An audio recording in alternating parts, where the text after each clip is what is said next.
ଜାତୀୟ ସଂକେତ ବିଷୟରେ ଜାଣିବା। ଆଜି ନା କହିବ ଜାତୀୟ ଜିନିଷର ନାଁ କହିବ ଏଠି ରଖା ହେଇଛି ଆଣିକି ଦବ। ଗୁଡି ତମେ କହ ଆଗ ଜାତୀୟ ଫୁଲର ନାଁ କଣ? କିଏ ହେଇଥିବ? କିଏ? ପଦ୍ମ ଫୁଲ। ଏଠି ଥୁଆ ହେଇଛି କୋଠି ପଦ୍ମ ଫୁଲ ଆଣିକି ଦିଅ।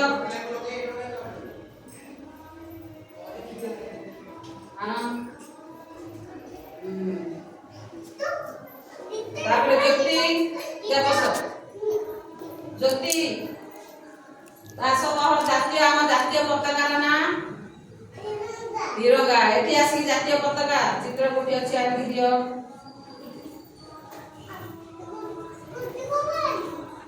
ତମେ କଣ ଆସିଲ? ତମେ ଡାକିଲା ଆସ ଚାଲ ବସିଥା ଝିଅ ମାନେ କହିସାରିଲେ ତାପରେ ତମକୁ ଡାକିଲା। ଲିଙ୍କି ତମେ ଆସ ଆମ ଜାତୀୟ ବୃକ୍ଷ ଜାତୀୟ ଗଛ ନାଁ କଣ? ବରଗଛ। ଆସିକି ଦେଖ କୋଠି ଜାତୀୟ ଗଛ ଅଛି ଆଣିକି ଦିଅ। ଏଠି ବରଗଛ।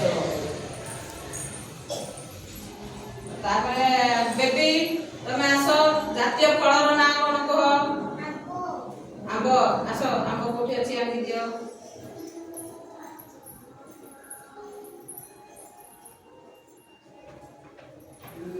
ଜାତୀୟ ଫଳ ଆମ୍ବ। ତାପରେ ଗୁଗୁଲି ତମେ ଆସ ଜାତୀୟ ଖେଳର ନାଁ କଣ କହିଦିଅ? ହକି। ଠିଆ ହ ଜାତୀୟ ଖେଳ ହକି କୋଠି ଅଛି ଆଣିକି ଦିଅ। ଏଇଟା ହେଲା ଜାତୀୟ ଖେଳ ହେଲା ହକି। ଷ୍ଟିକ୍ ସାଙ୍ଗରେ ବଲ୍। ତାଳି ଦିଅ ସମସ୍ତେ ତାଳି ଦେଇଦିଅ। ଲୁଡୁ ଆମର ଜାତୀୟ ଫଳ ନାଁ କଣ କହିଦିଅ? ଠିଆ ହେଇକି କହିଦିଅ। ଠିଆ ହେଇକି କହିଦିଅ।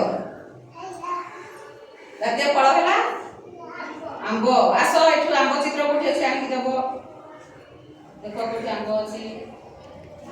ଏଇ ଦେଖ ଏଇଟା ହେଲା ଆମ ଜାତୀୟ ଫଳ ଆମ୍ବ। କାକୁନୁ ତମେ ଜାତୀୟ ଖେଳର ନାଁ କଣ କହିଦିଅ? ଠିଆ ହେଇକି କହିଦିଅ ଜାତୀୟ ଖେଳର ନାଁ କଣ? ହକି। ବଡ ପାଟି କହ। ଆସ ହକି ଆଣିକି ଦିଅ।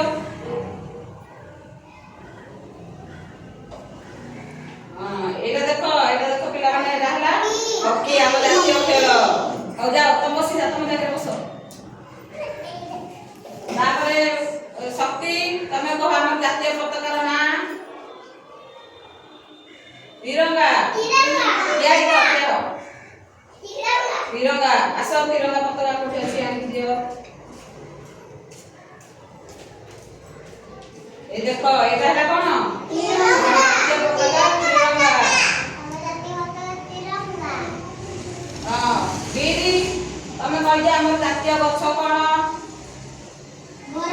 ବରଗଛ। ଆସ ଏଠି କୋଠି ବରଗଛ ଅଛି ଆଣିକି ଦେଇଦିଅ। ଏ ଦେଖ ଏଇଟା ହେଲା ଆମର ଜାତୀୟ ଗଛ ବରଗଛ। ସାଇ ତମେ ଆମ ଜାତୀୟ ଫୁଲର ନାଁ କଣ କହିଦିଅ ଠିଆ ହେଇକି। ଜାତୀୟ ଫୁଲ ନାଁ କଣ କହିଦିଅ?